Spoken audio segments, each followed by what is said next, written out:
Europe, Africa, the Americas. Welcome to the first of 3 webinars focused on consumption and sustainable resilience, taking place over today, Thursday and Friday of this week. My name is Dwayne Appleby, and I'm an expert with the Switch Asia SCP facility.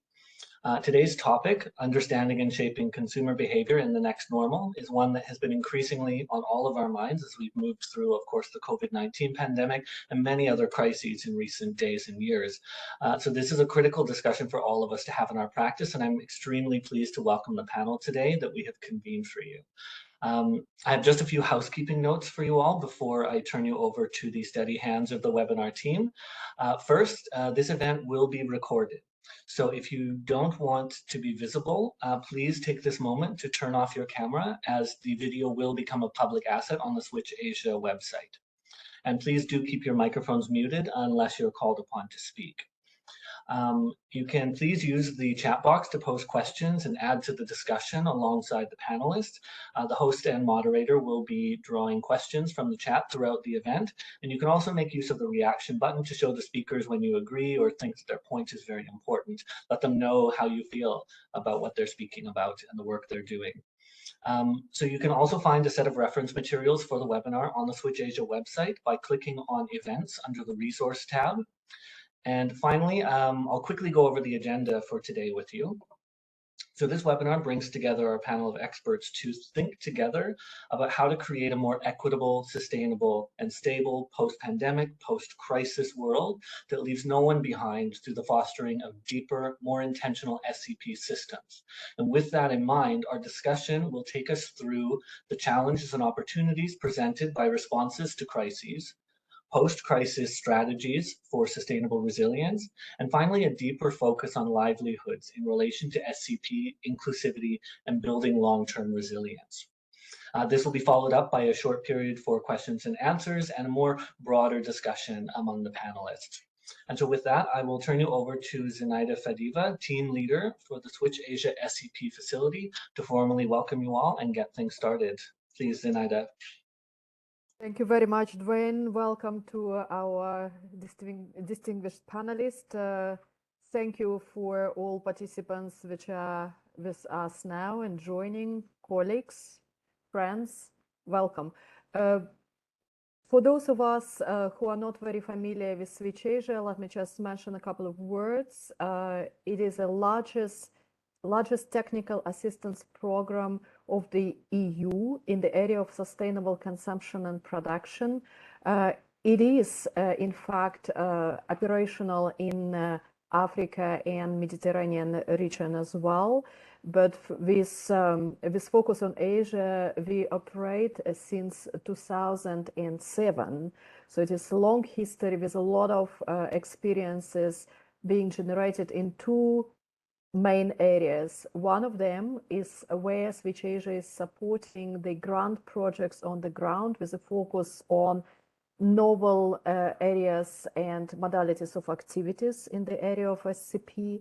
And the second area of activity is really to facilitate creation of the framework, policy framework, action framework, to upscale and uptake those activities which are piloted and modeled by the Switch Asia grants, as well as similar activities by different other programs. So there are 2 elements of it. One is experimentation on the ground, and another is a policy which supports upscale of such activities.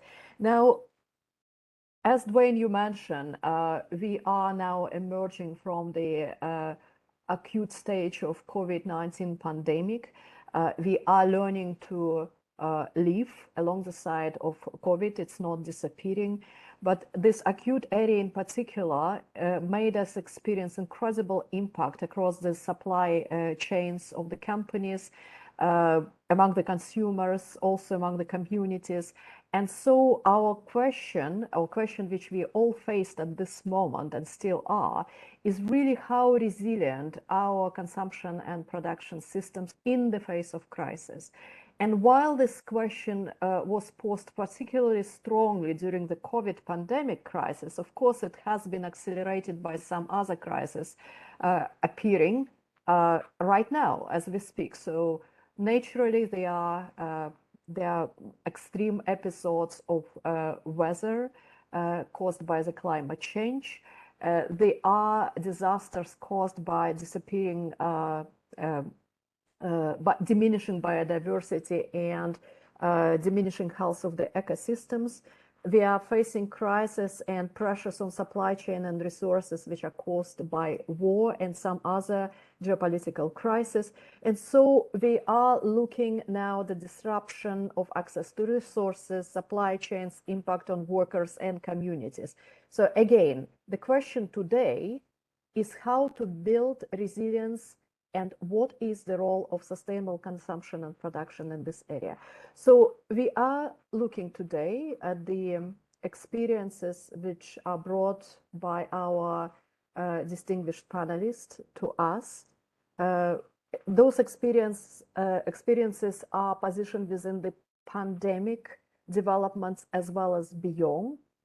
And we are looking at the practices in several areas which surely put parts of everyday life and therefore concern all of us as consumers, but also as professionals and also as citizens. So we will try to see who gains and who loses in the situations of crisis. So, and how to create the win-win situation. Now, the title of our webinar today is Mention Consumption, and this is not done for a sort of insignificant reason. So we are looking at the consumption as a very serious factors which contributes to shaping and transformation of the markets. But we are not looking solely at the consumer as a private or end consumer only. We are looking also at the businesses as consumers. We are looking at the governments as a consumer. So, and what is very important to realize and explore in our discussion today is who plays in this game of consumption and production the bigger role. Because clearly, while responsibilities on us as consumers is of course always there, some of the actors along the supply chain, production consumption system play much more significant and more powerful role by being able to influence the whole game. So again, today our question is how to build greater resilience, who are the biggest winners and who are the losers in the current circumstances, and how to optimize this win-win situation. The person and people who are going to be with us, taking us through this journey are now presented on the slide. And our capable facilitator, Mr. Tim Jenkins, who is a country director for people in needs in Mongolia, is going to take us through this journey. Tim is very familiar with Switch Asia processes. Tim, you have been engaged with us on several grant projects, as well as in touch with technical assistance projects development.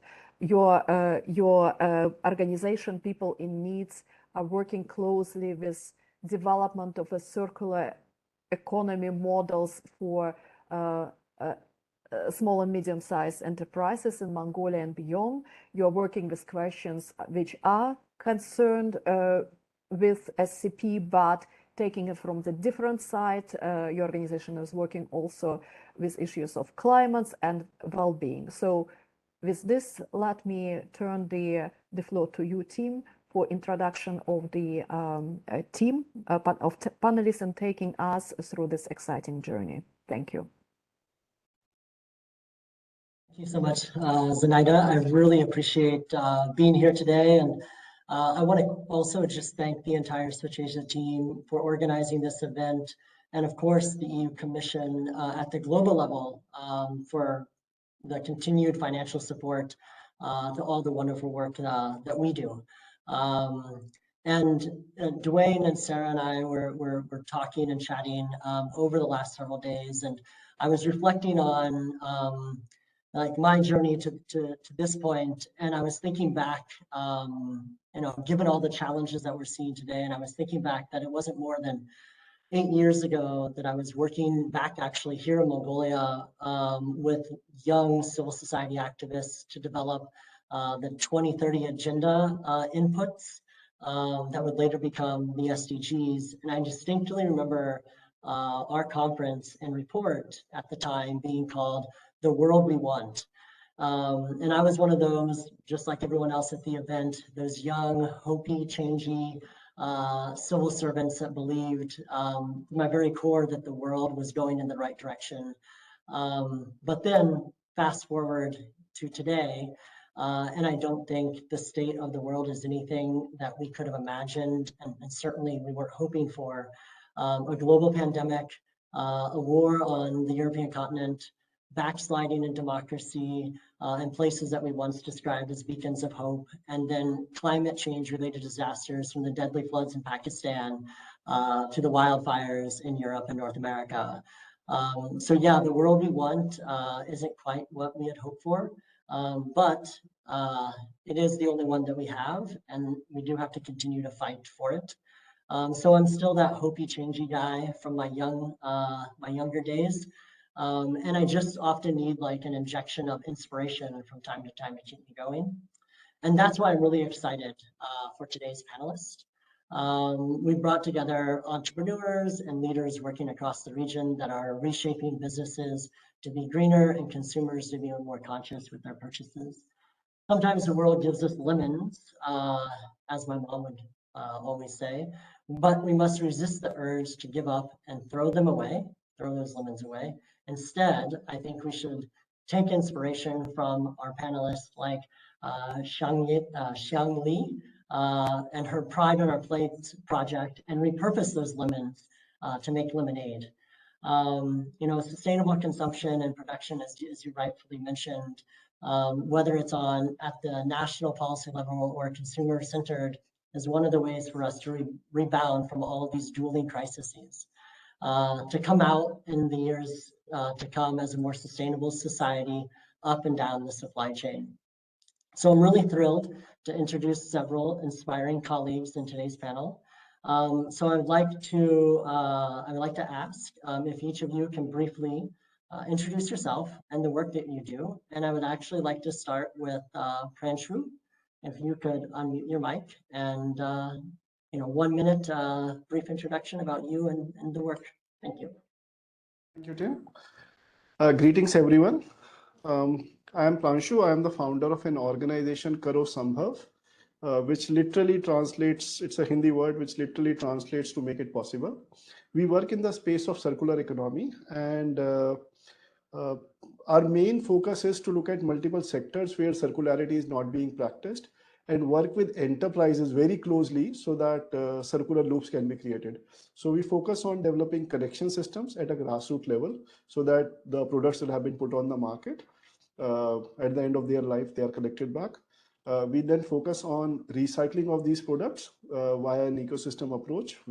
While in some cases we may set recycling of our own, but we would rather work with a whole range of partners for recycling. And then the third part is re-engineering. How do these materials find their way back into the economy? Can they go, instead of getting downcycled, can they be reutilized for creating similar level of products? So we are working in 4 sectors today: electronics, plastics packaging, batteries, and glass. Thank you. Thank you so much. Now I'd like to invite Xiang Li, if you can unmute yourself and a brief introduction. Great. Thank you, Tim, and the Switch Asia team to invite me to join this exciting event. I'm Xiang Li from China and representing Rare China Center for Behavior. At our center, we transform the environmental field by equipping environmentalists everywhere with the science of human behavior. And we work with partners for more than 60 countries to promote sustainable behavior adoption. Our behavior change campaign on average increased adoption by 18 percentage points. In China, together with One Planet Foundation and WWF Beijing office, we have been working on a Switch Asia project, Pride Our Place. And this project aimed to leverage the latest insight of social and behavior science to empower MSMEs from China's hospitality industry to reduce food waste. So looking forward to more dialogue. Thank you. Thanks so much, Xiangli. I hope we can work together in Mongolia. We should connect afterwards. Luis, if you could please unmute yourself and tell us a bit more about you, especially as you're an entrepreneur. Excited to hear. Thank you very much. So I'm Louis. I'm the founder of Yindi, an anti-food waste startup in Bangkok. Basically, 2 years ago, when COVID hit, I joined a food charity here in Bangkok that was redistributing food to people in need. And it woke me up to the massive food waste problem. And I've started to research and try to find a way to prevent it. And so we have created a surplus food app where we will connect food retailers, supermarket, restaurant, hotel that have food surplus on a daily basis. And we will give it at the fraction of the price for the local population that could order that food. And it's basically a win-win. We're trying to incentivize businesses to sell instead of waste. We incentivize people and raise awareness on the food waste issue by giving them access to quality food at a good price. And by doing that, we're tackling the massive food waste problem. So a very exciting project and happy to talk about it. Thanks so much, Louis. I've actually heard about your work. I figured it out a bit later over the weekend, and I'm excited to hear more. I think we have some mutual friends. And last, but certainly not least, I would like to invite Chloe to introduce your work. Hi, great to be here today. I've also used the Yindi app, so it's great to meet you in person, Louis. So I'm coming today from Stockholm Environment Institute, Asia. So we're an international nonprofit, and our mission is to connect science and policy.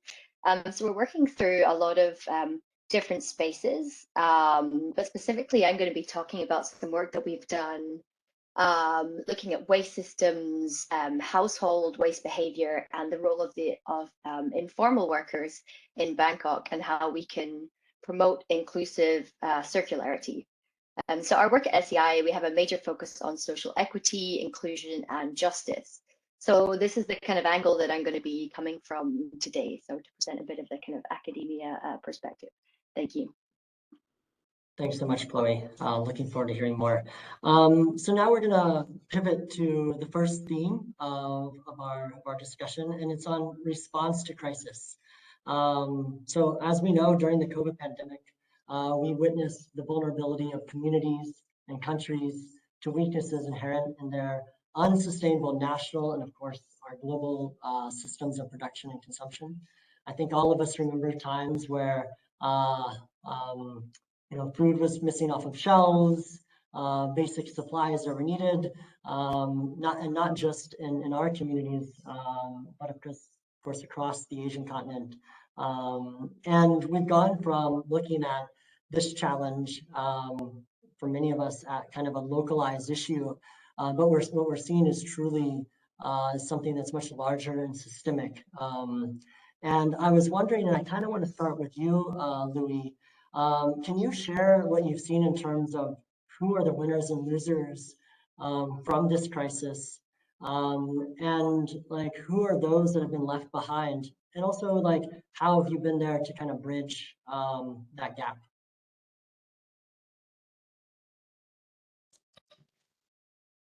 So one of the very interesting point that we see is I think there's a huge increase over the 5 years on the consumer perspective, and people want more sustainability in their daily purchase, right? There was an international study, and 9 out of 10 people globally are telling that they want more sustainability, right?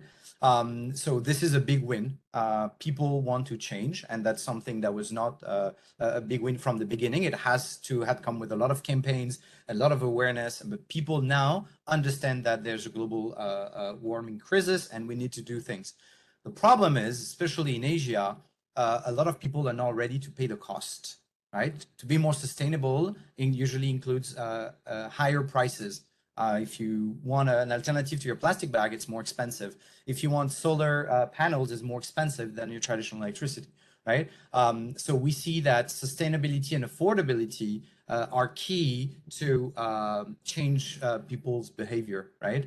And when it comes to food waste, it's very, very interesting because we've seen practices in the past that was totally unsustainable of if you know you're going to throw away, basically you increase your prices, right? So today, to give you an average, the WWF last year mentioned that 40% of all the food that we produce are actually never ending up in a belly, but ending up in landfills, right? So basically when retailers, restaurants, or whatever is throwing away food, they're increasing their prices. And over the last 10 years, prices have increased by 40%, roughly. So it has a massive impact on socials. And when COVID hit, a lot of people actually lost their job, right? So it became very, very complex, especially here in the tourism industry. A lot of hotels were closing and they had so much food and didn't know what to do with it, right? And that's why I joined this food charity that was redistributing food, right? And you see it as a fantastic way of redistributing from surplus to people in need, right? But the problem is those guys are an NGO and they don't get the funds to go everywhere it needs to be and grab all the food that they need, right? So I directly saw that first the government needed to be more proactive and provide some kind of support, or financial support to that NGOs that are grabbing the food for free, distributing it for free because but cannot expand their action if they don't get funding. And that's where I would say their action was a little bit blocked. And on the other side, as I was always like kind of an entrepreneur, I saw this opportunity, right, of bringing more accessible food to people, right, and that's something that really, really passionate me, and that's the first reason why I wanted to do it.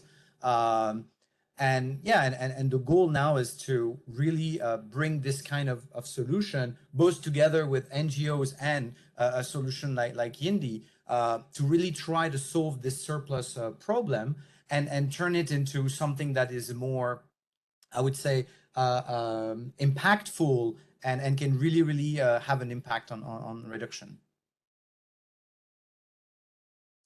Thanks so much, Louis. And I was wondering, maybe Sheng Li, if you would want to hop in as well, because you're in China and you're working directly with the hospitality industry.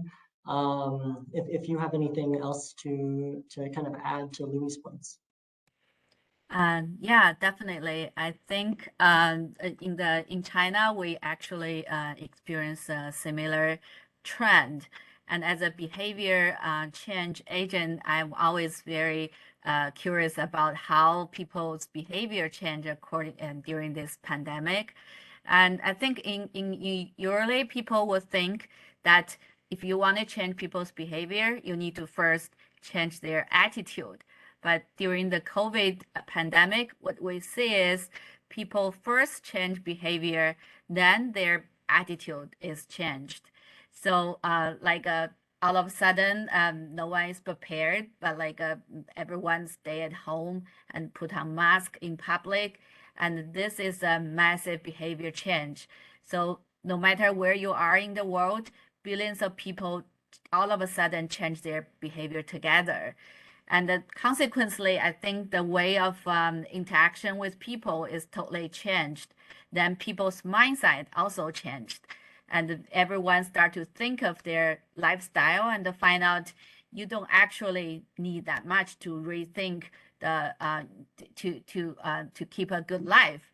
So I think that's this kind of mindset will inspire more change and opportunity on sustainable behavior. Food is just one important sector, and we also seeing a lot of change in this area. For example, in China, the food delivery increased dramatically, and this is created both positive and the negative aspect. In the positive side, that the restaurants started to adapt their menu, and they started thinking of to design a menu that fit for one person, because usually Chinese cuisine culture, they share food. They're not used to just eat on their own plate. But now the restaurants started to provide more small portion of the dishes, which is good in terms of food waste reduction. But on the other hand, the package increased dramatically, and now the new challenge is how we're gonna recycle those package. So that's a quite interesting opportunity. Yeah, thank you. All right, thanks. I mean, I was also wondering, like, Louis kind of hinted at it, and I'm kind of opening up to all of you. But who are those that are furthest behind, right? Who were the most vulnerable during the pandemic in your contexts, in your countries? And like how can we reach them? How can we use like SCP initiatives or frameworks to kind of, as we say, get to the last mile? But I'll kind of open it to any one of you.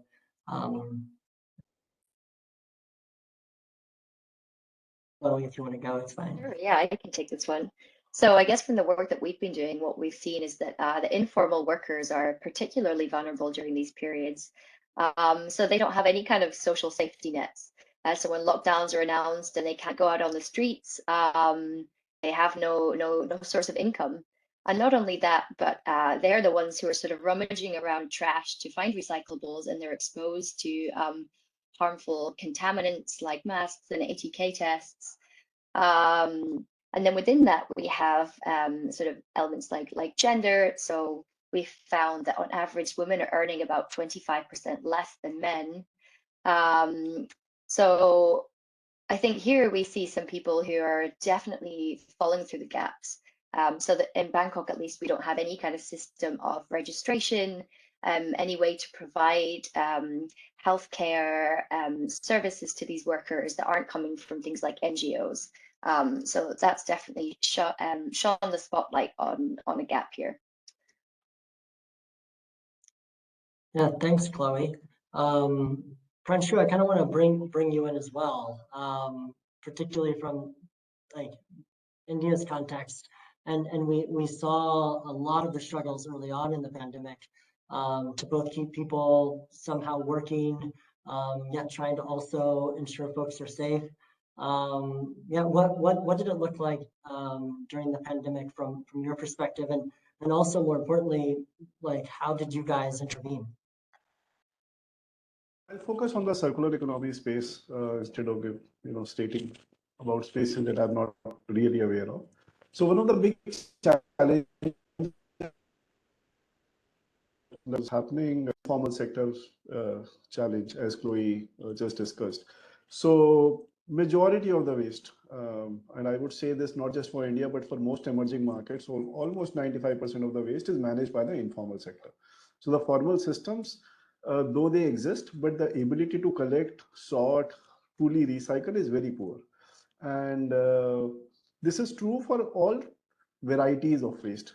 The focus in most places, especially in India, has been on the municipal solid waste, which again continues to be not so well managed at this point in time. There are efforts being put, but still informal sector plays. And if as we go to much diverse variety of products, let's say electrical, electronics waste, let's talk of mattresses waste, tire waste, batteries waste, glass waste, almost all of it has been managed traditionally by the informal sector, who are providing door-to-door services to people who are going door-to-door, not just to households, but also to institutions to collect the material. It's a cash economy.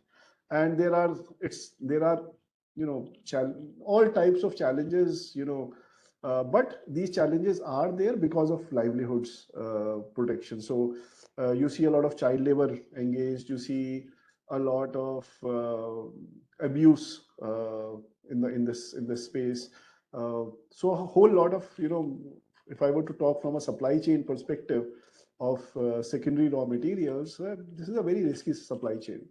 And what happened during the pandemic was majority of the people moved to their households, because majority of the informal sector is also immigrant. Intercity, interstate immigration is widely spread. So people started moving back to their home places because they did not have the livelihoods which was keeping them in certain location, while they had to still pay rent, they had to still pay for all their bills. So there was a very large movement back. And one of the things was a lot of people decided not to come back. So we are also seeing that. And I don't know if I were to say it right or wrong, but this is something which is happening. So a lot of people refuse to come back to their original places of work, which in some way gives a space that can something be done right in the villages, towns, cities where these people moved from? Can opportunities be created right there? And if I talk of circular economy, that circular economy gives that very strong ability to create a driver for creating employment, formal employment in multiple sectors. And I'm not limiting to electronics or glass or plastics. I'm saying across sectors. Whatever product is today being created, at the end of the day, it has to be collected, it has to be recycled. So, and this needs to be modeled across. The challenge that is faced is how do we manage this transition, and is this transition really just? So because they expect to, at one hand, we see a lot of dialogue on circular economy, a lot of uh, let's say PR by organizations of all varieties, that they really want to have a very strong secondary supply chain, but the ethos of it requires investment. It needs, if we are really talking that we don't need child labor, we don't need drug abuse, we need fair wages, we need proper working conditions, then that would require investment in the sector. And that is, honestly speaking, completely absent. A lot of talk, but very little action. So how do we fund these transitions and ensure that they are really ethical, they are well governed? That for me remains the key. Uh, Another very important topic which I've been picking up throughout pandemic is this whole dialogue on resilience at a country level. So almost every country today wants to manufacture on its own, so that there's at least for critical products, the supply chains are not dependent on some other nation. And we see this largely happening in, for example, the kind of policies which are being created on resource efficiency, not just in Europe, but I would say in many parts of the world today. And the whole focus is how do we bring that resilience at a country level? And circularity will play a very important role in that resilience. How do we collect waste? How do we process it? Are there better ways to do it? And the integration of informal sector will play a super really important role. Now, how do we fund it remains an issue. In an ideal scenario, my view is always that brands who are putting the products on the market, they should pay it, but that is not happening, at least as of now. Thanks, Marshu. Yeah, you kind of reminded me, early on as we started to recover, right? There was this build back better, right? That's what a lot of governments were saying, UN, etc. And so under this theme, let me put one last question to all of you. Like, I guess if you had a magic ball, right, and you could go back in time, right? The pandemic's already started, or the pandemic is preordained. There's nothing we can change. But what's one thing from an SCP perspective or approach that maybe you would have done differently from your organizational perspective? What's one thing you would have liked to have done to kind of prepare your constituents, your community, using this SCP approach? Maybe Chloe, I'll throw it at you to sort of start with. That's a good and a hard question, and I'm not sure if I have the answer to it. But perhaps while the other panelists ruminate on that, just a quick reply to Pranshu, that I think that's a really interesting point that you touched on, that is like, should these jobs exist in our kind of vision of what should a better world be, green jobs. Of course, all workers should have the right to work with dignity and safety and fair wages. Can the informal economy work with this? Because of course we do see that it is effective, but is it fair? So perhaps some downsides of formalization would be that it's less flexible. People worry about things like taxation. As you mentioned, a lot of informal workers are immigrants. They might worry about deportation. There might be less jobs if it's actually formalized. So I don't really have the answer to this, and I think that different countries have different models that they've been experimenting with in terms of formalization. Definitely one thing I can say is that there should be stronger support for trade unions, workers' associations, ways to get informal workers together and kind of improve their collective bargaining power, so people can actually have solutions that work for them. I'm not sure if that directly responds to the question about COVID, so perhaps I can pass to one of the other panelists to discuss that.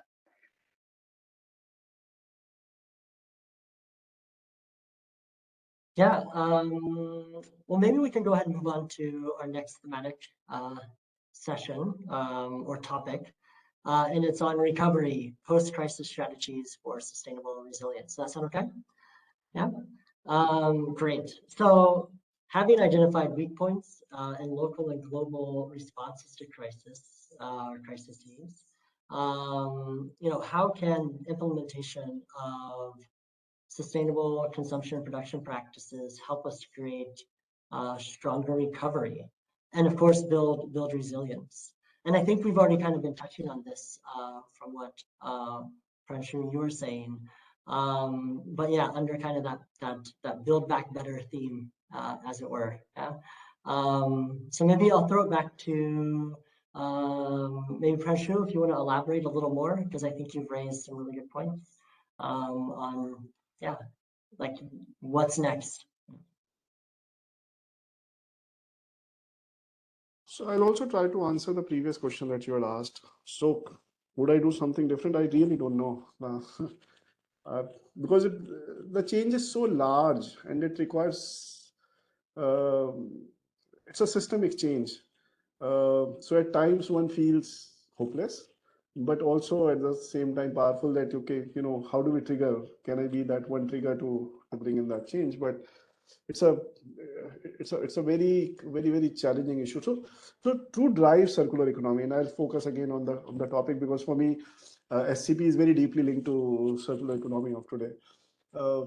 I think what is important is to fix the, how do we pay for it?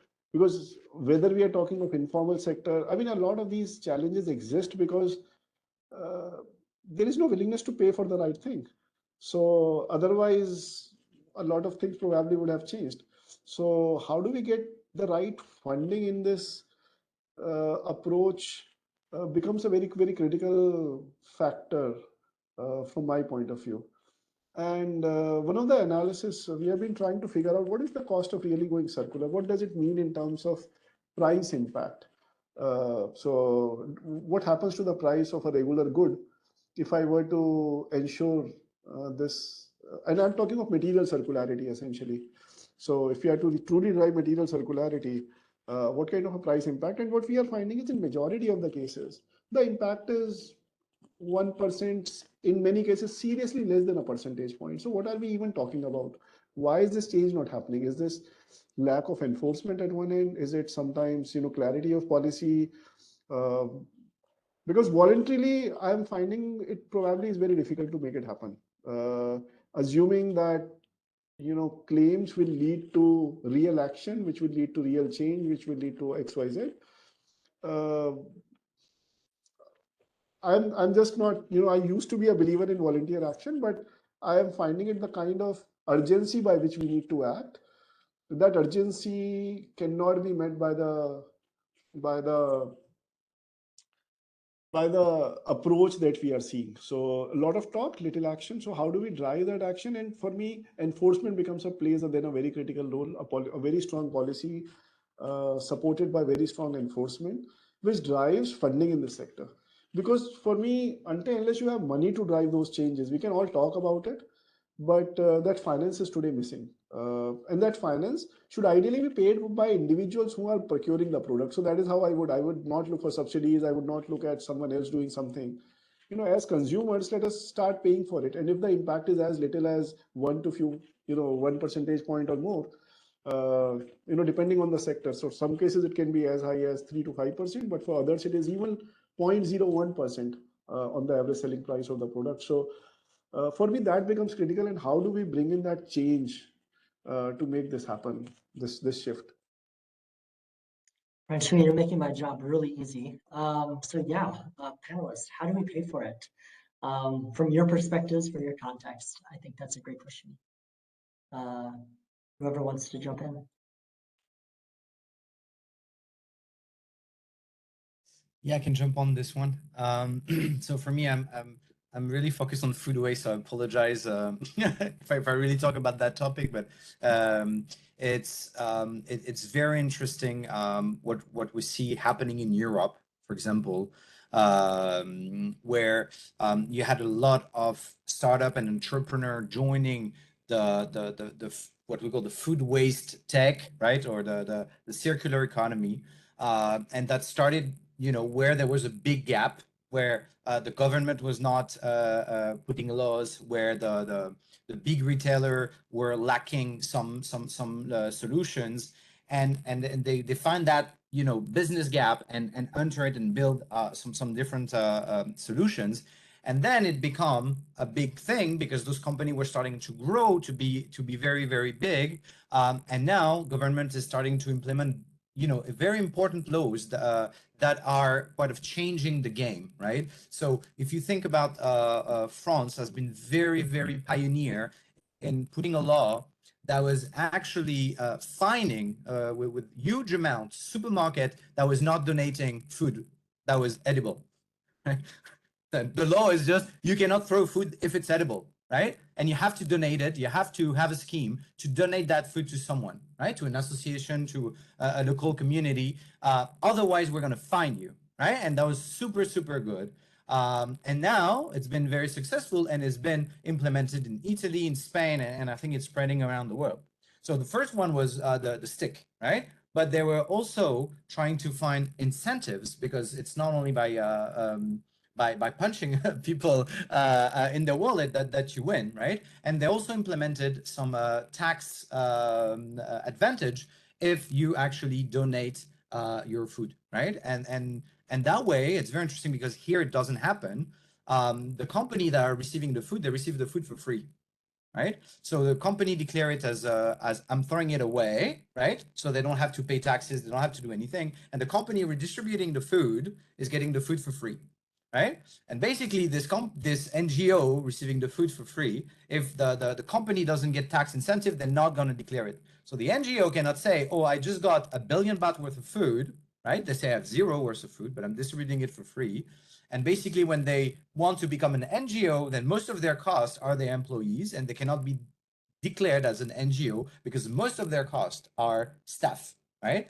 And so that changed the game in France drastically, because now companies have to declare, they get tax incentives, so they win, and NGOs grabbing the food can declare the food that they actually get and demonstrate that the amount that they spend on the staff, on the logistic is much lower, right?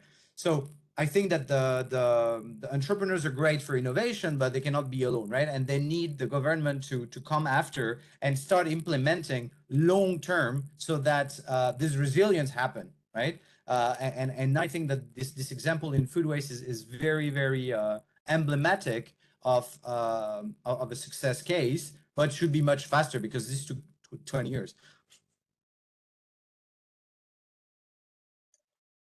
Thanks, Louis. Yeah, I appreciate the stick and the carrot thinking around this. And yeah, Chloe, I see your hand up. Go ahead. Thanks. I just love to add to what Louis was saying. So we're talking a lot about food waste, but I'd also like to raise the point that we've also got an issue with organic waste. So even if we reduce the food that we're wasting, so we looked at two neighborhoods in Bangkok, and we did a study. We looked at the waste that they were producing, and we actually found that 83% of the waste that was being produced was organic waste.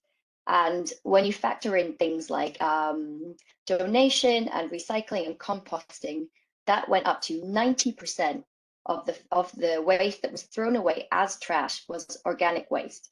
Now that's actually quite a lot higher than other estimates that we've seen that are usually more like 50% in other ASEAN countries or in Thailand.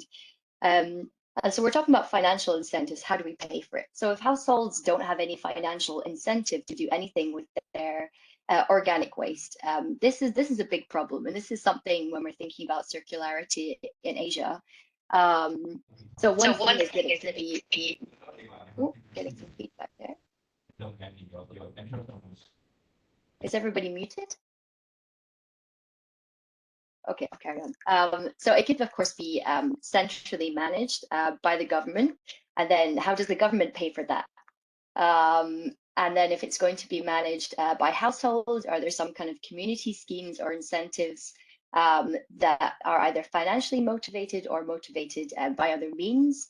So perhaps we can think about linkages with urban agriculture schemes or even rural agriculture. So that's just some ideas to put out to the rest of the panelists. Lee, please jump in. Sure. I think this is a really interesting topic about the incentives. When you talk about incentives, people automatically associate with either get the tax deduction or like allowance. So this is a normal way to incentivize people. But from the behavior perspective, I think it's important to recognize the other ways to incentivize people. And I think it's quite interesting that, according to the behavior science, like when people think of the motivation of others, they think that others are mostly incentivized by the economic drivers. But when they're talking about themselves motivation, they were more associated with emotional or with achievement, with a sense of pride. And it is very interesting. Give you an example. When we were working on this Pride on Our Plate project, we had done a lot of interviews with restaurants. And so I visited one restaurant owner, and I just asked him, what would you suggest me to tell other restaurants to motivate them to reduce food waste? And he just gave me a short answer. He just said, you don't need to say anything. You just need to tell them it saves you money. That's enough. And that's a very easy assumption. But when later I talked to him about like what motivate you to do to run this restaurant. So he told me a lot about how his family members have this traditional recipe, and he really wanted to preserve the culture and pass the recipe along to the future generation. So it's given me a quite interesting insight that like for ourselves as a behavior, if we wanted to change others' behavior, and we probably could think more about to leverage the emotional levers, and also the social influence is quite a big lever when we talk about the incentive. And those doesn't necessarily cost much, but you just need to use that smart. So just to add to this topic. Yeah, Shirley, I absolutely agree. And I mean, young people are used or companies, private companies, NGOs are using gamification to get young people to switch to more or to purchase from circular businesses or more sustainable businesses. But there's some questions in the chat. So let me pop over here. Look, So I'll just open it up to the panel. Do you see that the willingness to pay comes from institutional buyers, such as public procurers or selected companies? And then, yeah, well, let's keep on that one first. Does anyone want to take it?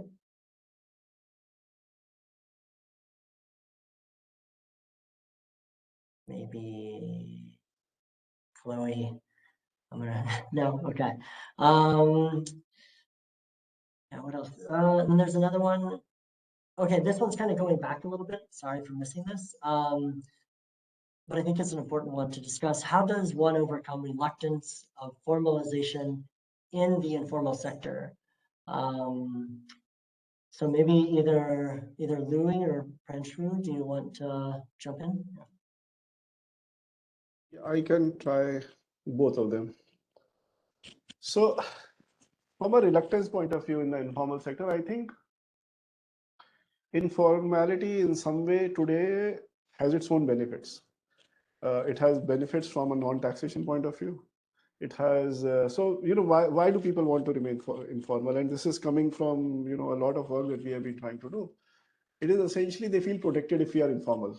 The moment we are in the limelight, there are people who will be behind us, whether it is authorities who will ask, okay, you can't run these operations in the way you are running. You can't operate on cash. You can't do it in this part of the city. So the whole business, it's the fear which is driving informality. Fear of collapse of all the earnings that they have at this moment, and the fear of collapse of that livelihood. It is not that it's not desirable, but there is no roadmap which is believable. There have been a lot of pilots that have been done by, in most cases, funded by either the government bodies or multilaterals, bilaterals.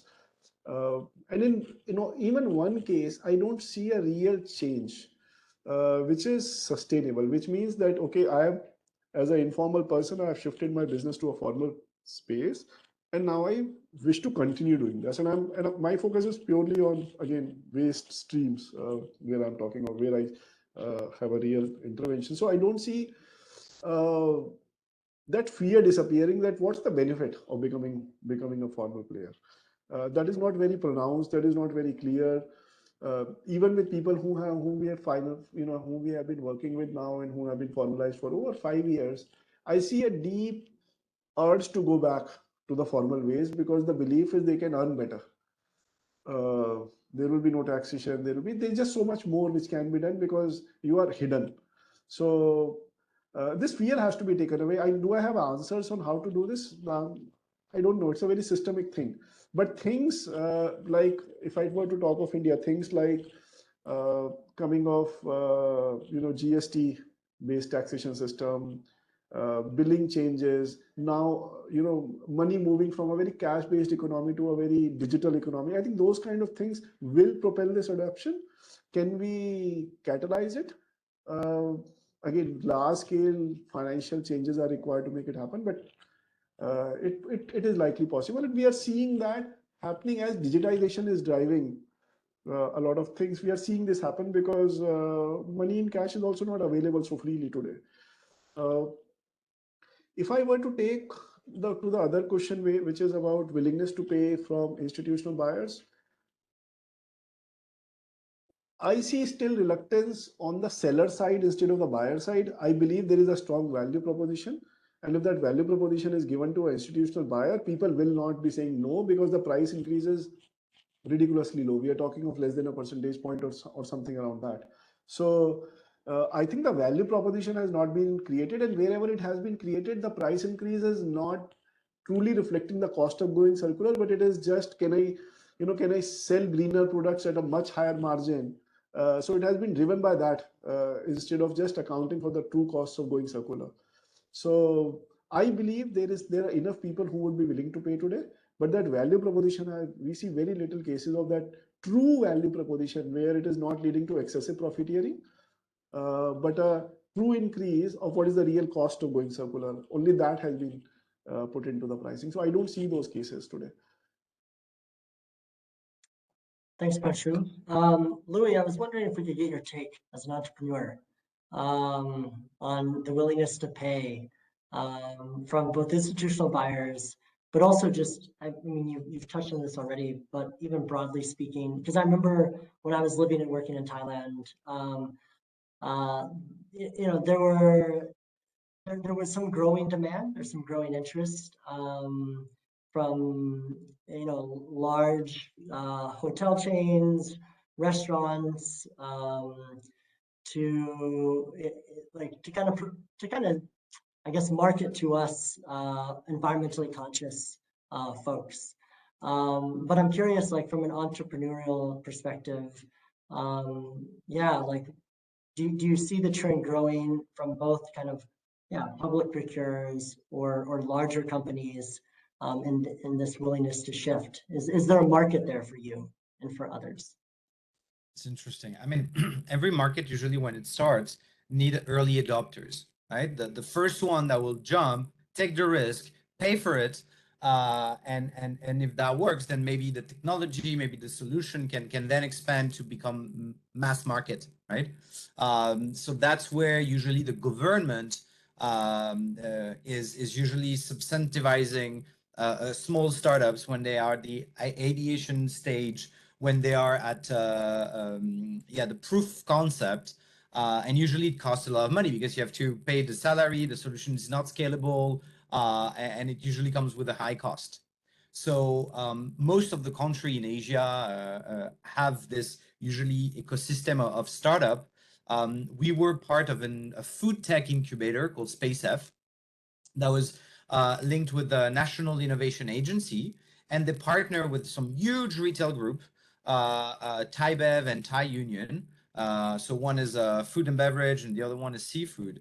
And those guys, you know, have a massive amount of money, and they help fund this this program that is actually taking small startup like Yindi 2 years ago, where we had nothing, help us build the first proof of concept with some fund from the government, and with that have some companies help, you know, testing our product and see if that works, right? So this ecosystem was actually super interesting when you start from scratch. And if we're starting and going to a small restaurant and say, hey, do you want to pay for a new app and we can build the app with your money, they would say no, right? So usually those early adopters are here to kind of support, I would say, the ecosystem.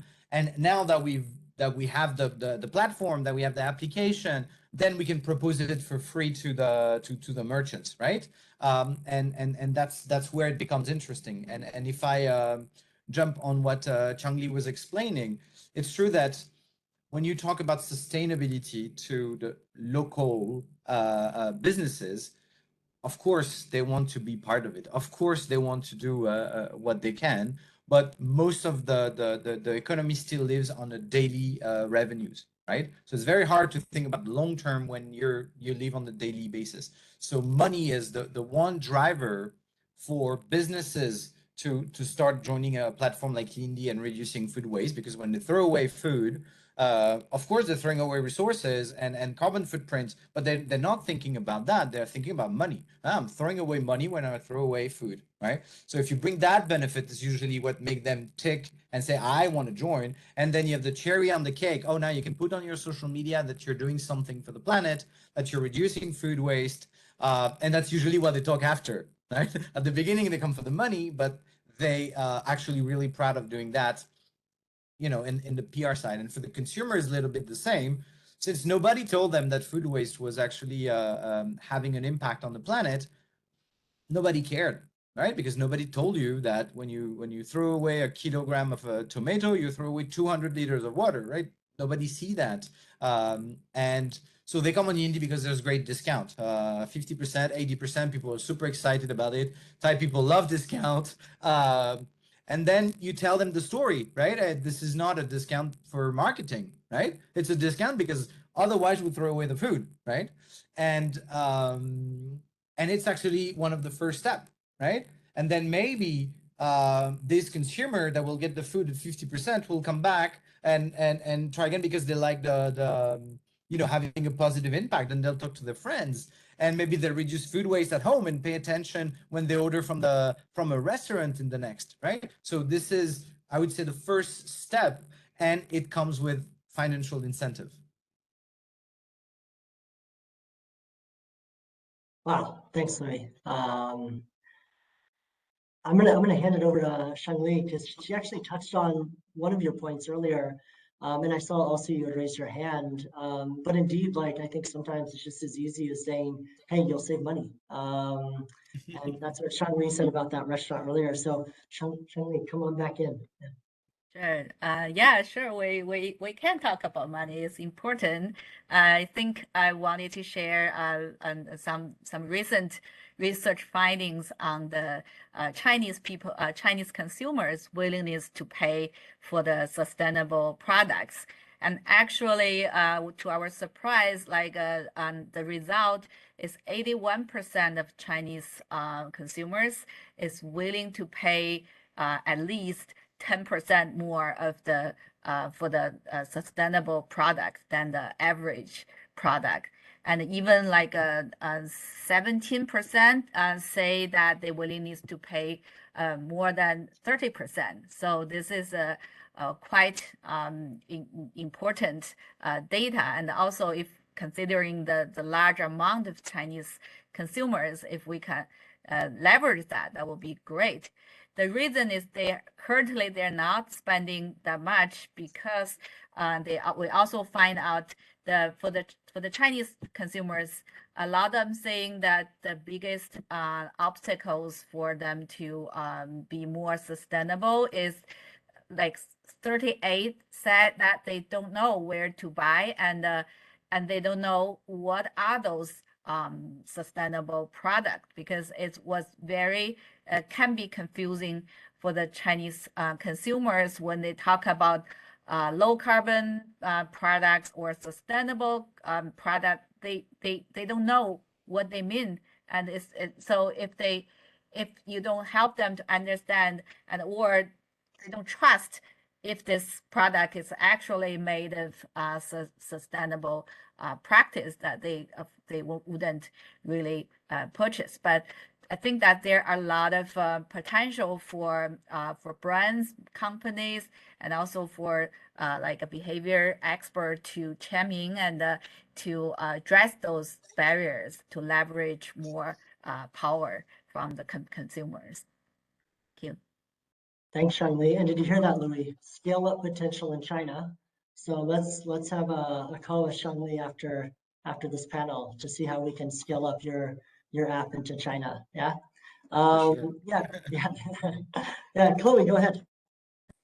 Thank you. I think that research is super interesting that Shangyi just shared. And I would actually like to share a similar study that we did in Stockholm and in Sweden looking at consumer choices in supermarkets. So we got some slightly different information. And what we actually found was that people having more information doesn't necessarily lead to better choices. And people even said, we would even prefer it that the choices were sort of, even some choices were taken away so that would help us to make better choices. So I think you could almost call this like a choice architecture that sort of points to the role of industry regulation and kind of makes the point that perhaps the role of individual action is a little bit constrained in what we're expected to do. So the study found that people are driven a lot by convenience and by habit. And even if we have this good information, we might make a snap decision in the moment. So yeah, I'm not sure maybe what this means because of course we want consumers to have lots of choices, but perhaps certain most environmentally damaging, carbon intensive products should just be far more heavily regulated. Thanks, Chloe. Jen, there's also a question in the comments for you, and it's, is there a large drive for oh gosh, I got stumped on a word. Cervicalization in China? Sure, interesting question. Definitely, I think that right now, like in China, what is very popular is what we call shared economy. So basically, everything, it seems like everything we can share. Not only we have shared bike or shared rental cars, this kind of service is definitely like booming. And also we see a different new business model emerging in China, like and like interesting example, we also have something similar app to reduce food like Louis, and they also target as young people in China, and they use a concept like call it the blend box. I don't know if you're familiar with that. So right now the young people is really into this buying something but without knowing what is inside, and so they use this concept to package the surplus food from the restaurant, and so for them, when you buy it, you don't know what's inside. So it's kind of a new surprise. The power to use the power of surprise to attract consumers, and also the like for the hospitality industry, they also use they provide a lot of new opportunities. For example, tradition that now that fewer people want to go to the restaurant to dine in, but they were kind of like offering a lot of half-cooked food or pre-cooked food, and for people, and those kind of product is on the. They even have a stand on the street to sell those food from the restaurant. So I think that's the people could be quite creative in terms of adapting to this COVID challenge, but it's also a good way for innovation. Yeah, I don't know if it's answered the questions. No, sure, Lee. I actually stay unmuted. I think this is a good transition point because our next topic is building resilient and sustainable livelihoods. And just building off what you said, like how can this also be kind of a recovery scenario? Yeah, I know in China we're still kind of in some COVID lockdowns, but we're gradually getting out of this.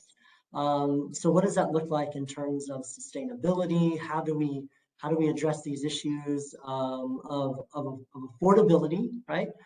People are, as you say, willing to pay more, but maybe not everyone. Yeah. So how do we ensure that we can move forward out of this crisis and remain sustainable?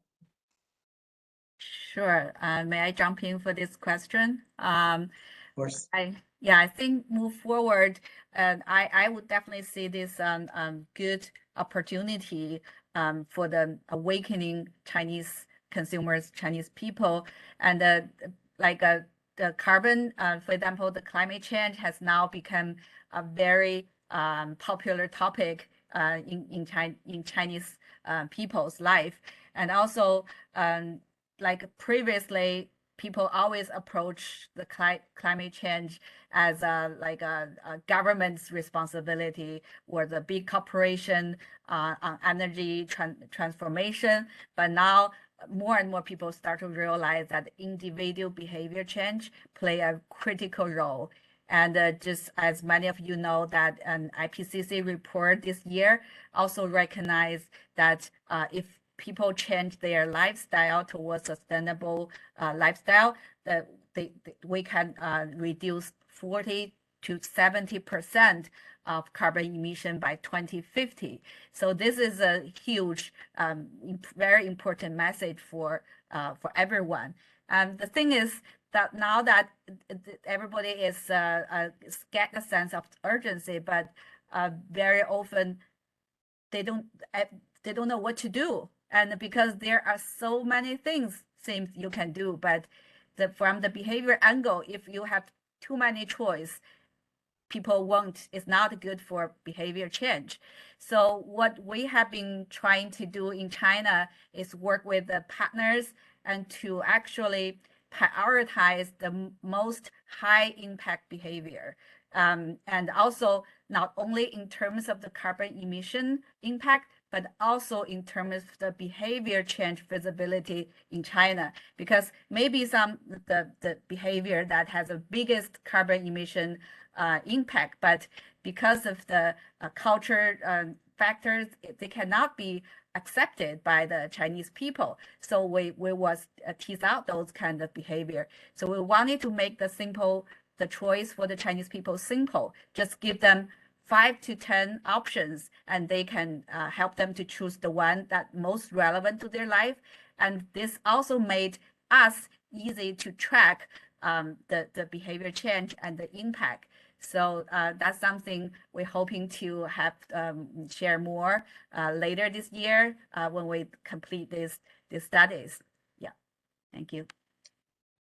Chloe, I was wondering if you could also hop in on this, because we were discussing a couple days ago about in the context of sustainable consumption and production, at what point do we, I guess, you know, like as Louis mentioned earlier, kind of the carrot and the stick. At what point do we, you know, like change behaviors at the individual level, you know, kind of through these approaches like sensitizing, educating communities versus putting in a policy? That's for me, right?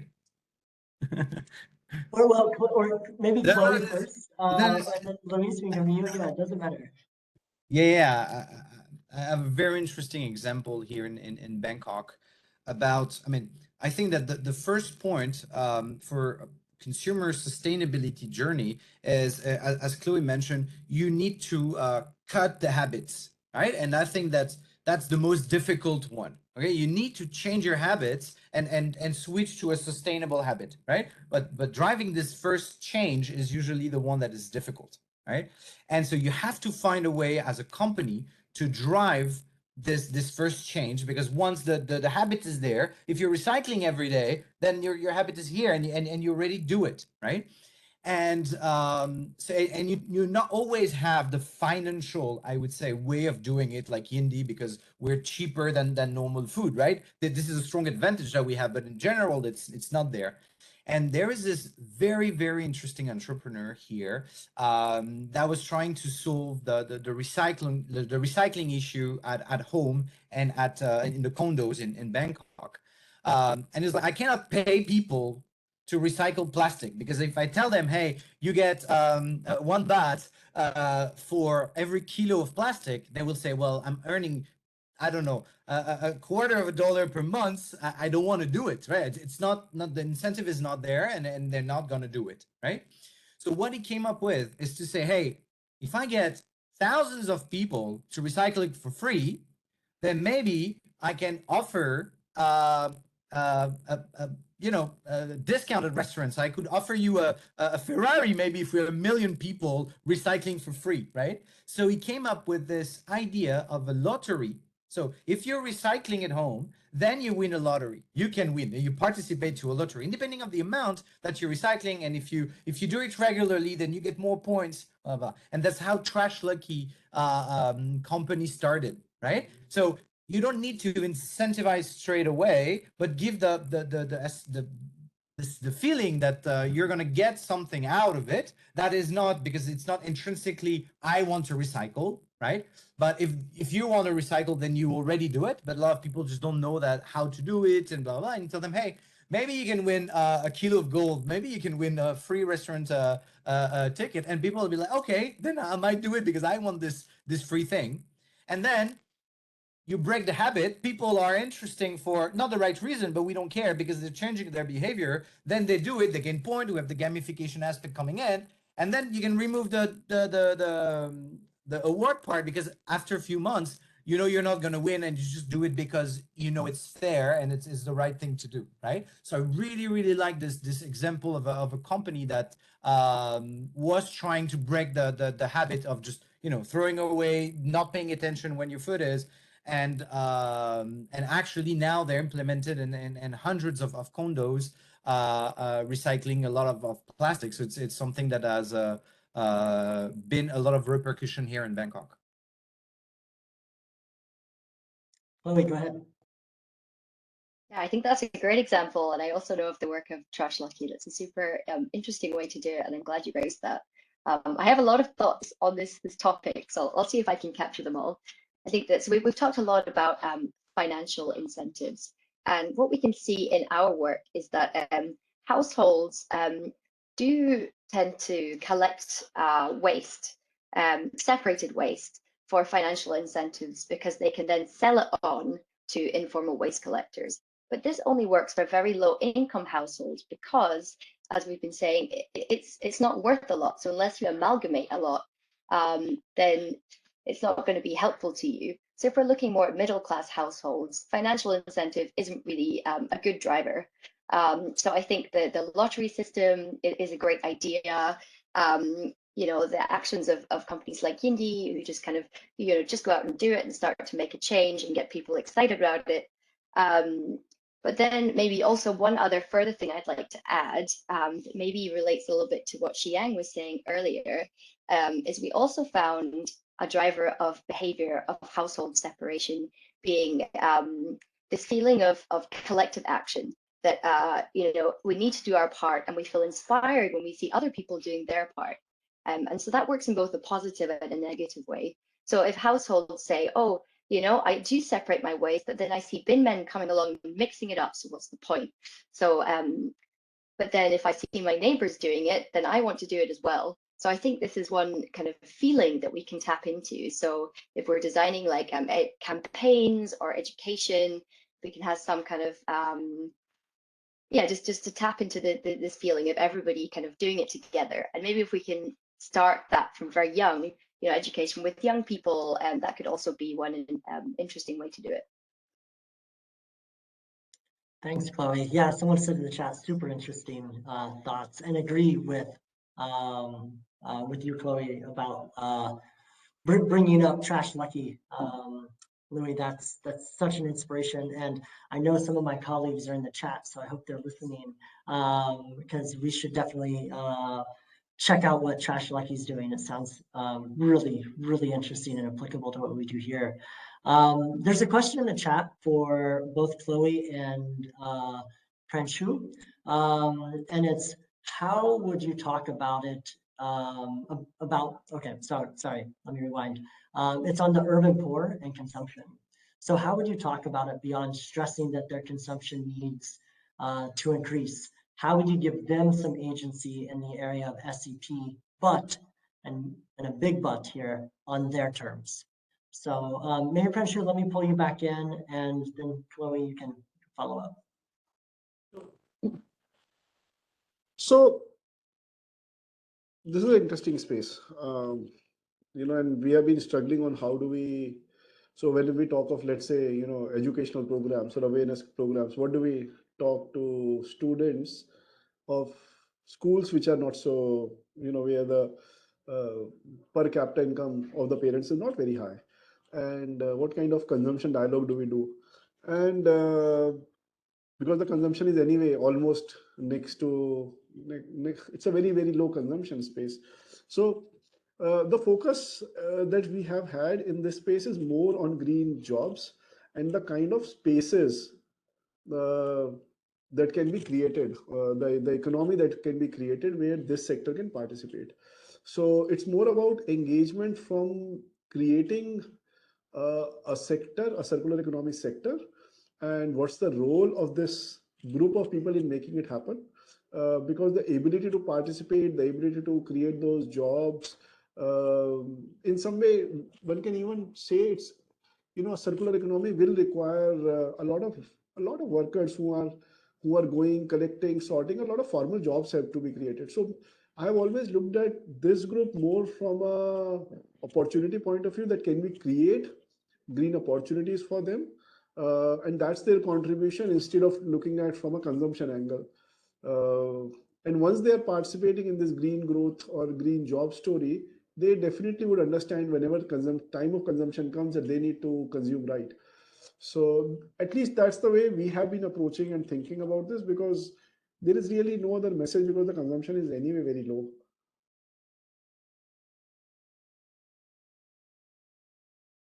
Thanks, Pranshu. Chloe, would you like to add? Sure, I think I would totally agree with what Pranshu just said, that it's not really about increasing consumption. I'm not sure if that's what we we really want to sort of advocate them at this forum. But what other opportunities are there in terms of green jobs, sustainable future? So for instance, how do we think about increasing urban agriculture? Is there a way to use household compost for that? And then I would also say, just in terms of this conundrum about can the informal sector be fair and sustainable? I think it's about allowing people to make their own choices. So not about taking that choice away and saying, okay, now informal waste work is completely banned, because that's going to harm people. That's going to harm the poorest, the most vulnerable sectors of society. But as I said earlier, it's about trying to help workers come together to increase their collective bargaining power, about trade unions and workers associations. It's also about upskilling, reskilling, providing training opportunities. So if people want to change their career, they can. And thinking about things in a more systemic way as well, about structural poverty, making sure that we have good education so the children of informal workers don't get trapped in the cycle. So maybe I'm taking things a bit broader here. No, Chloe, I think you've kind of set us up for a good transition, because maybe this is something we've missed during our other thematic areas, and we can kind of open it up for the open discussion here. Is there anything that we've kind of missed? And Chloe, I think this is one of them. How do we ensure that those furthest behind, have equitable opportunities, and then yet we don't push them out of their livelihoods, right? So maybe Chloe, you've kind of already gone, but you can add more if you want. But like Louis, is there anything that we maybe missed, particularly from the perspective of maybe leaving no one behind, that you'd like to add to, building off of Chloe? It's a very good question. So, I mean, for me, I made a choice that the company that I was building would be a for-profit company, right? And we really believe in having a win-win business model where if we don't take a commission out of the sales, then we could not build a team and we could not grow our action. So we are a for-profit company, right? But one of the main reason that we do it is to have an impact, a social and environmental impact. And we're looking for ways, innovative ways as well to help the one that are left behind, especially in the food system, right? But usually today there's already food charity that are already redistributing food. And basically what they need is support. They need an ecosystem. They need government subsidies, right? So we've raised, like we're doing a lot of campaigns for them to get to raise funds through our users, right? We're almost at 100,000 users in Bangkok. So it's a huge ecosystem of people that care and could donate, right? So this is the way that we can support on our side. And one thing that we are discussing is how could we connect our technology now, because one thing that the business were not doing before was measuring their wastage, right? They were like, oh, we don't want to talk about that. It's something that is hidden in the back. And now that they know that there's a financial incentive, they start measuring, right? They're starting putting on the platform. Well, I have this amount of food, and I can try to sell it on your platform. Well, now we can come back to them and say, well, what you haven't sold, why don't you give it to the charity, right? And now you're measuring, so I can even tell the charity, hey, if you go there at 8 p.m., there are 20 bags of food waiting for you, right? And I think that is the most natural way, that if you cannot sell it, then it should be given, right? So this is something that we can do, but we can support, right? And I think that's I think that every company entrepreneur should try to support the one that are in difficulty. And I think that's the most natural way of doing it. I don't know if that answered clearly the question, but I was trying to give my point of view as an entrepreneur. It's hard for us because we have limited fundings and we have limited revenue to do something else than our focus, right? But there's hundreds of ways where we can have an impact, a positive impact on raising awareness, on raising fund if we can through our users, or bringing more partner to food charity, right? And I think it's our contribution as small entrepreneurs. Yeah, maybe before I throw it to you, Chloe, real quick, just to remind everyone, please drop your questions in the chat. We have 4 really great panelists, and I'm sure they'd be happy to answer your questions. Chloe, go ahead.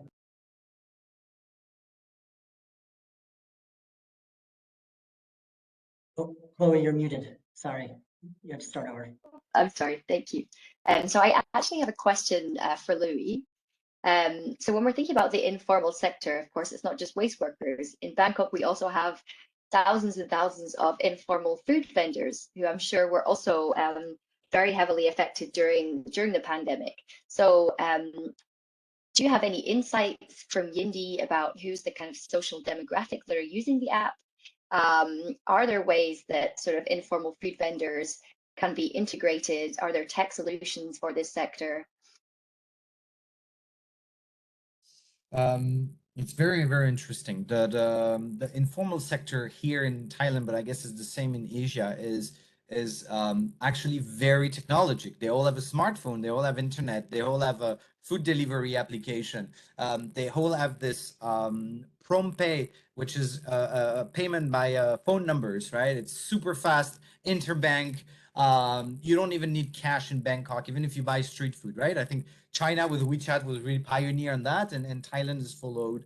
Yeah, they're very, very connected. So now any type of new technology that you can bring there, they're easily, especially if it's an app, they can easily use it. So on the merchant side, one of the things that we've decided right from the beginning that may change in the future, but it's very hard for us to work with the informal sector in a sense that there's no quality control. We have no idea how much the food has been left outside. There's no fridge, right? So there's hygiene questions that we cannot control at the moment. So we've decided not to actually focus on that sector. And the other point is, if you really think on the consumer point, food in Thailand can be extremely cheap. Right? If we're talking about processed food, if we're talking about street food, not healthy, right? It's cheap, but it's usually not very good for health, right? So instead of getting your street food at $50 instead of $1, that and with a low quality control, we don't think it would change anything.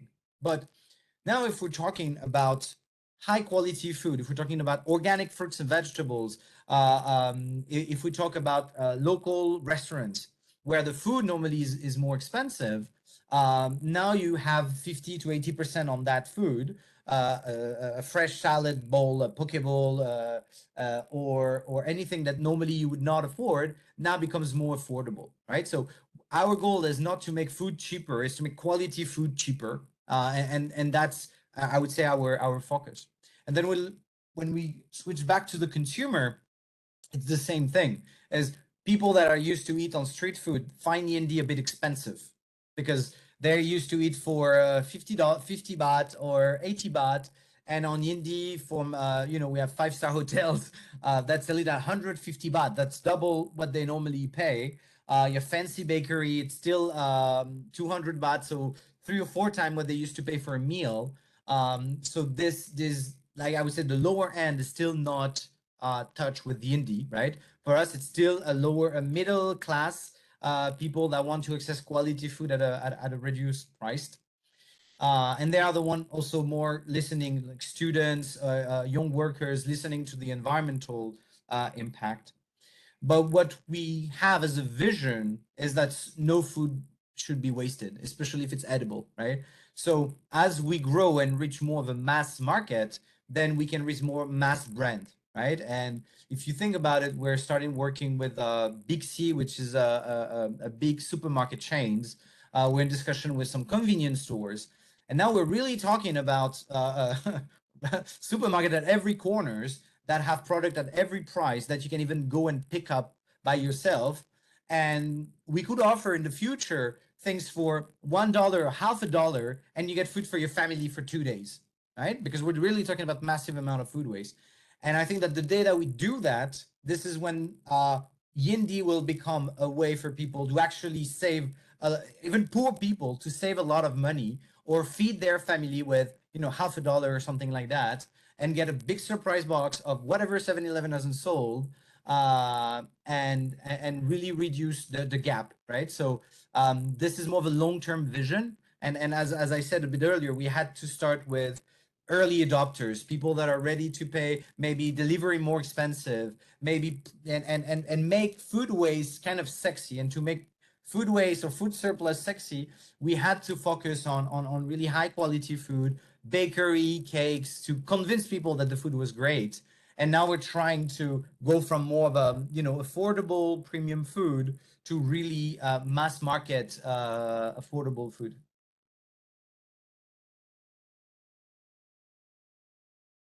Thanks, Louis. I wish, where were you like 8 years ago when I was a grad student in Bangkok? You know, and it could only afford the cafeteria food. No, thanks. So there's some questions in the chat, and I think I'm actually gonna throw the first one to Shang Li. Do you see behavior of people with whom you work in relation to SCP or other sustainability areas different between the capital and other regions? So, for instance, Beijing, or maybe outside kind of the coastal areas of mainland China and moving inward. Yeah.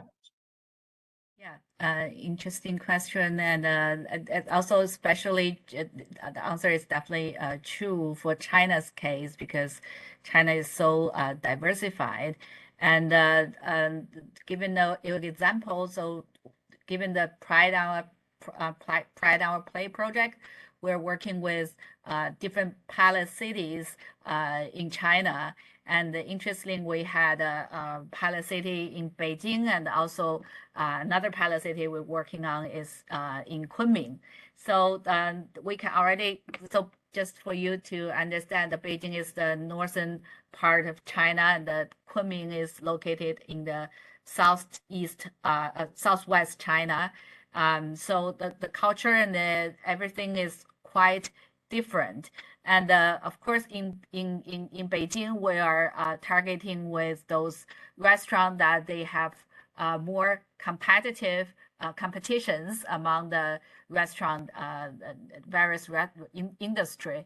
So it's easier for them to adopt new behaviors when they have the new ideas, practice, but also because there are a lot of the competition is high, so they kind of you need to find your way to draw their attention, because their attention can be easily diverted by other things.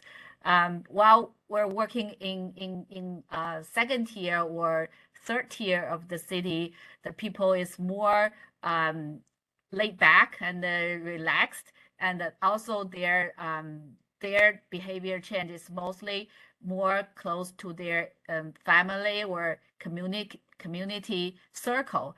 So I think the approach for those type of the target is more like to understand how they communicate with each other and who make the major decision in their community or the family unit, and to target the whole community, and that's probably more effective. So just my experience. Thank you. Oh, that was great, Shangli. I'm also wondering about in the context of maybe India or Thailand, Chloe or Pranshu. Yeah, do you see behavior of people with whom you work different between maybe a large metropolitan city like Delhi compared to that of maybe some rural mid-sized towns? Or Chloe with Bangkok and Chiang Mai.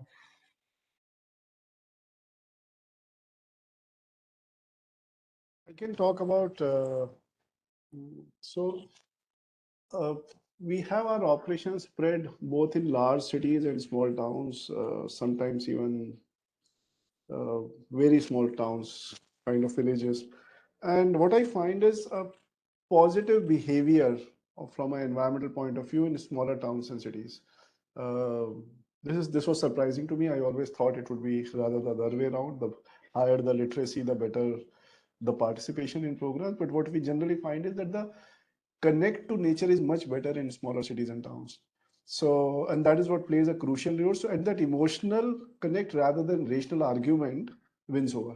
So, this was a very counterintuitive learning that we had when we were rolling out our programs. But in almost any of the waste categories, we are finding it to be truer that the people are much more willing to participate if given the right information, if ease of participation is created in smaller places than in larger cities. Thanks, Panshu. Definitely agree with the ease of participation. I myself am from a small town, and really relate to what you're saying. Chloe, go ahead. A huge amount to add because we just focused our study in Bangkok. It would be really interesting to see if the findings hold. I guess one point I could make is that in Thailand, because we have this major city of Bangkok and all of the other cities are quite a lot smaller, there is a lot of there's more capacity for the municipality to do things. So for instance, we're seeing the Bangkok Metropolitan Authority is starting these pilot zero waste districts, which will have integrated waste management, separated bins with different colors, and there will be different roles for the informal sector and for the formal sector. So we're yet to see how this is going to play out, and it will be interesting to watch. But I would be surprised if some of the smaller cities could have this kind of capacity to experiment. There might not be so much of an issue if Bangkok tries this and it works really well. Perhaps it could be rolled out to some of the other cities. And I'm not sure if that is a similar problem experienced in India, for example, because there are many very large cities. All right, thanks. I don't see any more questions in the chat, and maybe just to kind of bring it back before I hand it over to Dwayne. Maybe if each of you can kind of share like your final thoughts, maybe some inspiration on going forward. I think as we discussed at the top, these are enormous challenges that all of you are working to address. And I think even just hearing everything that you're doing and saying, like, I'm overwhelmed by the sheer magnitude of the scale that all of you are working. And I wonder, like what keeps you going, and what does the future look like?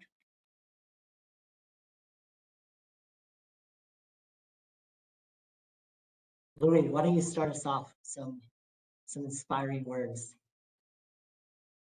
No, very interesting discussion. It was great to get, I think, different point of view. For me, one thing that I'd like to see more in the future is more interconnection between entrepreneur companies, local NGOs and association, UNEP, WWF, and so on. When the for example the president go into another country, it always come with a delegation of companies, right, to try to promote it. And I see a lot of institution talking a lot about sustainability.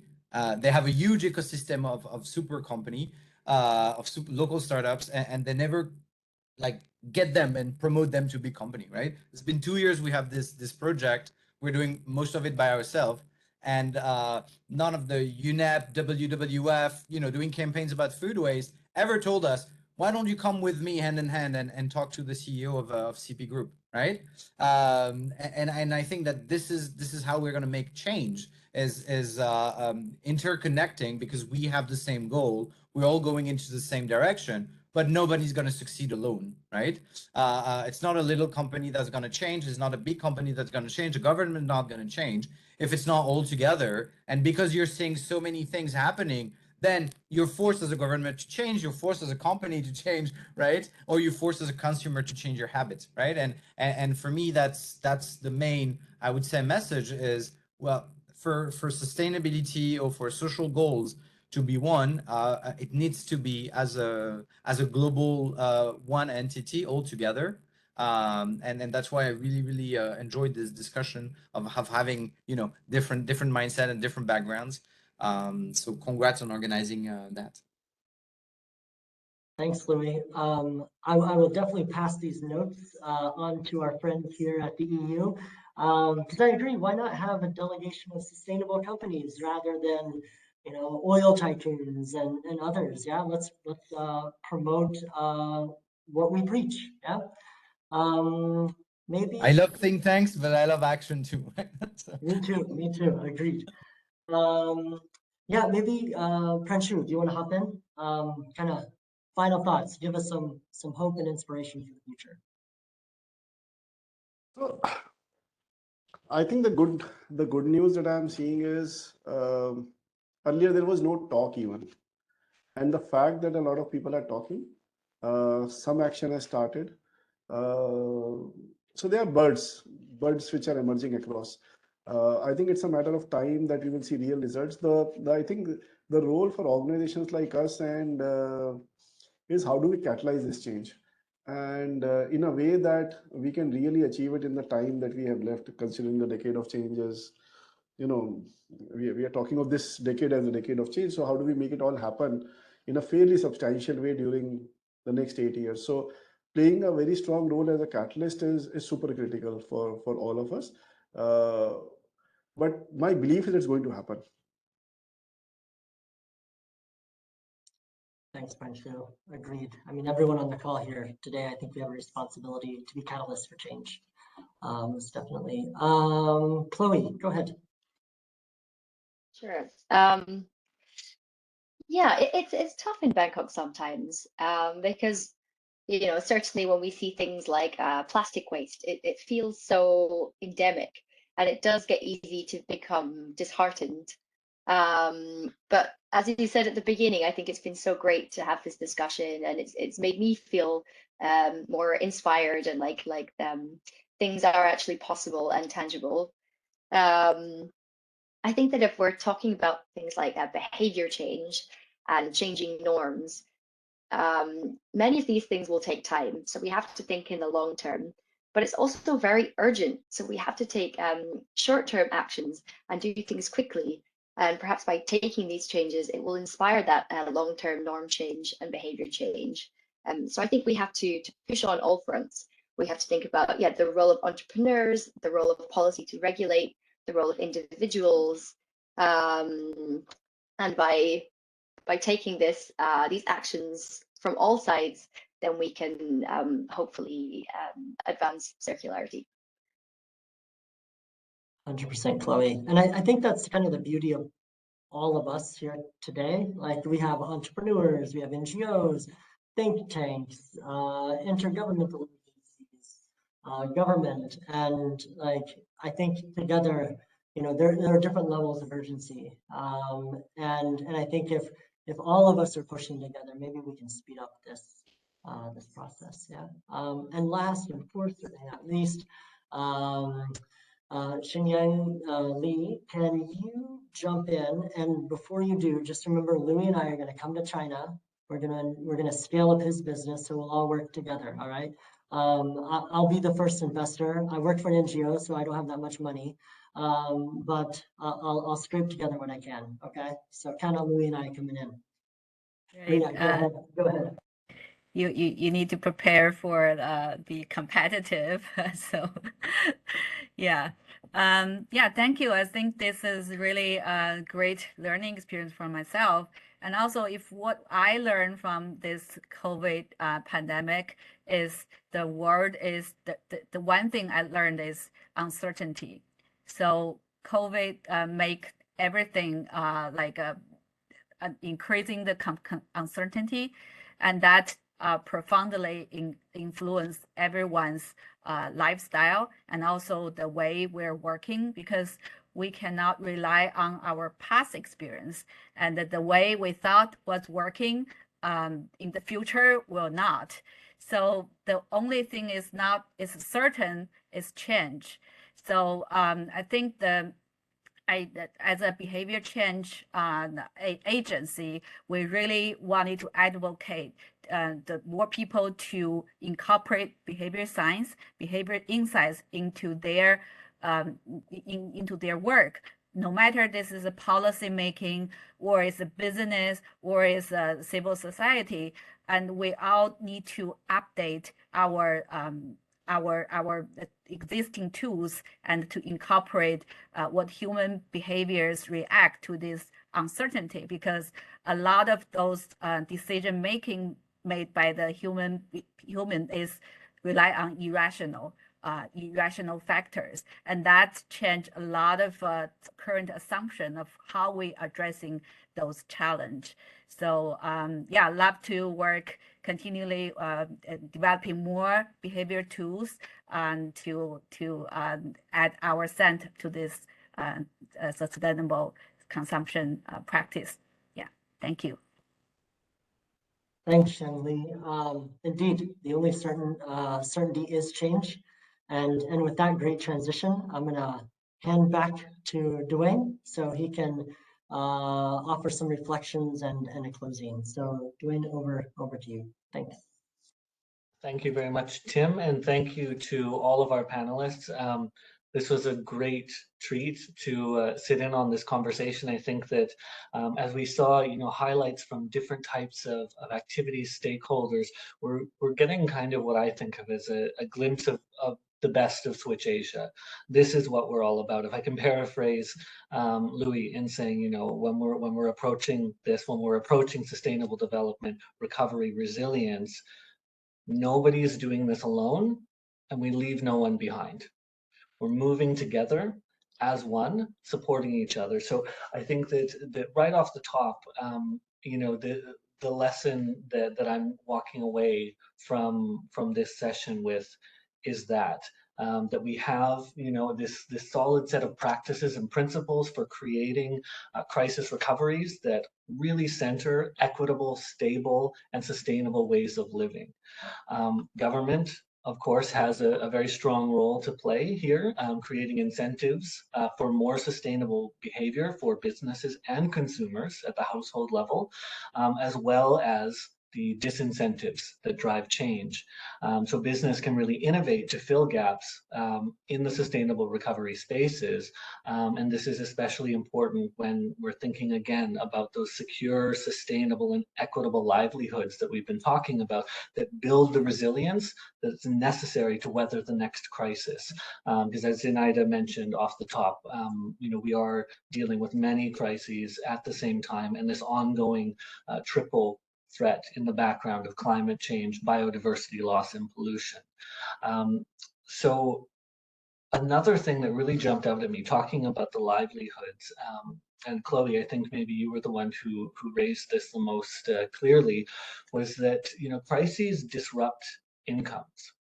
And so the affordability of sustainable consumption practices for an individual or household may present a challenge. And so this is a space where business and government, as we heard on the part of Louis and Pranshu mentioned this, and Shangli, business can really step into this space to support people in being able to have sustainable choices that are affordable. And one final insight that I just want to pull out that really is going to stick with me, and I think it really resonated with me. It was Shangli, you mentioned that one thing that you really noticed through the COVID-19 pandemic was that it seems that these crises can invert the normal trajectory of behavior change, the way we used to think about things, the way we normally think about things. And so instead, now we see that because of the pandemic, because of crises, our behaviors are forced to change. We don't have a choice but to change. So we have to change. We may not want to, but what we find is that eventually those attitudes start to change as well as we start to see the benefits of these different ways of living. And so this is a prime example of a space where sustainability can be centered in the discussion, can be put forward as a viable option. We can find ways to make it more affordable if there's that 10% price premium that we discussed. But really, it is something that unfortunately crises happen, but they also provide some opportunity spaces. So those are some of my reflections of the discussion that we've had. And so I just really want to thank all of our panelists again, and give a reminder to everyone that we have 2 more webinars in this series. I believe Sarah is just putting some links into the chat now. So please join us. We'll be at the same time tomorrow and on Friday, speaking about sustainable consumption in the university space, the institutes of higher education, as well as getting to, on Friday, the role of think tanks. We discussed them a little bit here today, knowledge institutions, in building and updating those tool sets that Shang-Li was mentioning, that we need to update our toolkits to deal with the new realities of uncertainty and change. And so I invite you to join those conversations, and I thank you for joining us today. Thank you, everyone.